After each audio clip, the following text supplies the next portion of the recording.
தமிழ்நாட்டில் எலெக்ஷன் நல்லபடியாக நடந்து முடிஞ்சிருச்சு. ஸோ இது வரைக்கும் தமிழ்நாட்டில் இல்லாத அளவுக்கு இந்த எலெக்ஷன்ல தான் 84.69% வாக்குகள் பதிவாயிருக்கு. அண்ட் வாக்கு செலுத்திய அனைவருக்கும் ரொம்ப ரொம்ப நன்றி. அண்ட் முக்கியமா இந்த எலெக்ஷன்ல பெரிய அசம்பாவிதங்கள் எதுவும் நடக்காம நல்லபடியா முடிஞ்சதுல ரொம்பவே சந்தோஷம். அதே மாதிரி இந்த எலெக்ஷன் முடிஞ்சதுக்கு அப்புறம் தமிழ்நாடு வழக்கம் போல தமிழ்நாடும் தமிழ்நாட்டு ஊடகமும் இயல்பு நிலைக்கு திரும்பிடுச்சு 6 மாசத்துக்கு அப்புறம். கடந்த 6 மாத காலமாக பார்த்தீங்கன்னா தமிழ்நாட்டுல கொலை, கொள்ளை, கற்பழிப்பு, அசம்பாவிதம், போராட்டம், அதுக்கப்புறம் பார்த்தீங்கன்னா மக்களுக்கு எதிரான அடக்குமுறைகள் அந்த மாதிரி எதுவுமே நடக்கல. கடந்த 6 மாசமா தமிழ்நாடு பார்த்தீங்கன்னா நல்ல ஒரு செல்வ செழிப்பான ஒரு பூந்தோட்டமா நல்லா பூத்து குலுங்குச்சு. நீங்க இந்த தமிழ்நாடு சோசியல் மீடியால இருந்து இந்த நியூஸ் சேனல்ஸ் எல்லாத்துலயும் பாத்தீங்கன்னாலே உங்களுக்கு தெரிஞ்சிருக்கும். தமிழ்நாட்டுல கடந்த 6 மாத காலமாக எந்த விதமான பெரிய பிரச்சனையும் நடக்கவே இல்லை.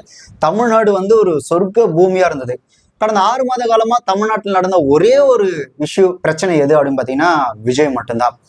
விஜய் நடந்தாரு, கையை தூக்குனாரு, காலை தூக்குனாரு, திரும்பினாரு, இந்த பக்கம் போனாரு, அந்த பக்கம் வந்தாரு, இந்த கார்ல வந்தாரு, இந்த கார்ல ஏறி இப்படி பண்ணாரு, சைக்கிள் ஓட்டினாரு, சைகை காட்டினாரு, விஜய் அவரோட வீட்டு கேட்டை திறந்து வெளியே வந்தாருன்ற முதற்கொண்டு 6 மாத காலமாக தமிழ்நாட்டில் நடந்த ஒரே ஒரு பிரச்சனை எதுன்னு பாத்தீங்கன்னா விஜய் விஜய் விஜய் மட்டும்தான். இந்த +2 பள்ளி மாணவி கொலை, இந்த நாங்குநேரி இஷ்யூ, அதுக்கப்புறம் பாத்தீங்கன்னா இந்த இளைஞர்கள் போதையில ஒருத்தர் அடிச்சு கொன்னது, இதெல்லாம் பாத்தீங்கன்னா வேற்று கிரகத்தில் நடந்தது, நம்ம ஊர்ல நடக்கல. அதனாலதான் இதை பத்தி இந்த நியூஸ் சேனல்ஸ், முக்கியமா இந்த சன் நியூஸ், ஆளுங்கட்சியா இருக்கக்கூடிய இந்த சன் நியூஸ் பாத்தீங்கன்னா அதை பத்தி பெருசா கவர் பண்ணவே இல்லை. ஒருவேளை இந்த இன்சிடென்ட் எல்லாம் ஏடிஎம்கே ஆட்சியில இருந்து இல்ல வேற யாராவது ஆட்சியில இருந்து நடந்திருந்தது அப்படின்னா இந்நேரம் அனைத்து ஊடகங்களும் பாத்தீங்கன்னா டிபேட் நடந்திருக்கும். இங்க பாருங்க நம்ம நாடு எப்படி இவ்வளவு கெட்டு குடிச்சவரா போகுது பாருங்க, நம்ம நாட்டுல ஏன் இப்பெல்லாம் நடக்குதுன்னு சொல்லி எல்லா நியூஸ் சேனல்ஸ்லும் பாத்தீங்கன்னா டிபேட் போயிட்டு இருக்கும். பட் இங்க டிஎம்கே ஆட்சி நடந்ததுனால இது நம்ம நாட்டுல நடக்கல, இது வேற்று கிரகத்துல, அதாவது நம்ம நாட்டுல இல்ல வேற்று கிரகத்துல நடந்த நியூஸ் அப்படின்றதுனால இந்த சன் நியூஸ், இங்க இருக்கக்கூடிய இந்த முக்கியமா இந்த போராளிகள் அவங்க கடந்த 6 மாத காலமா எதுக்குமே போராடவே இல்லை. நம்ம நாட்டுல தான் பிரச்சனை நடக்கலையே.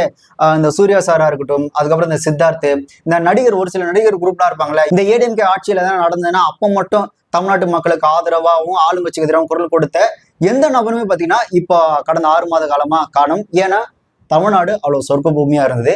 பட் இப்போ எலெக்ஷன் முடிஞ்சதுக்கு அப்புறம் இயல்பு நிலைக்கு திரும்பிடுச்சு. தமிழ்நாட்டுல விஜய் எப்பேற்பட்ட ஒரு பிரச்சனை இருந்திருக்கிறாரு அப்படின்றத நான் ஒருத்தவங்க கொடுத்த அந்த ஒரு இன்டர்வியூல தான், தமிழ்நாடு இப்பேற்பட்ட ஆபத்துல இருக்குதா, விஜய் தமிழ்நாட்டுக்கு இவ்வளவு பெரிய ஆபத்தா இருக்கிறாரா அப்படின்னு நான் ஒருத்தவங்க கொடுத்த இன்டர்வியூ வச்சுதான் நானே தெரிஞ்சுக்கிட்டேன். அவங்க